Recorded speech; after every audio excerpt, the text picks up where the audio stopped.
Your vehicle may be equipped with a variety of features to make your drive more comfortable and more enjoyable.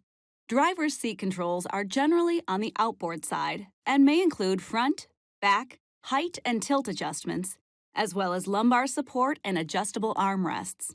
Heated seats can be turned on or off either with a button on the seat or in the center stack.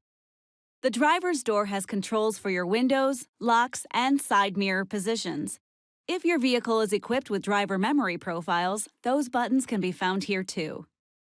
Headlights, fog lights, pickup bed lights, and more can be controlled with the Headlight Control switch on the dashboard or the multi-function lever on the steering column, where you can also operate high beams and turn signals. Your steering column is also where you'll find the wiper washer lever, as well as controls for adjustable pedals and the steering column itself. And your steering wheel not only provides controls for the audio system and instrument cluster display, but also access to voice recognition for your phone or radio, and certain safety and convenience features like adaptive cruise control. The overhead console is generally where you'll find controls for map lights, liftgate, sunroof, and sunshade. If equipped with the HomeLink programmable garage door opener, you'll find that here as well, or on your sun visor.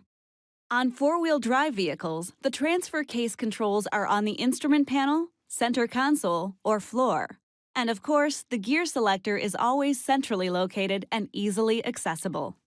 This video is not intended to take the place of your owner's manual. For complete details and other important safety information, please see your owner's information.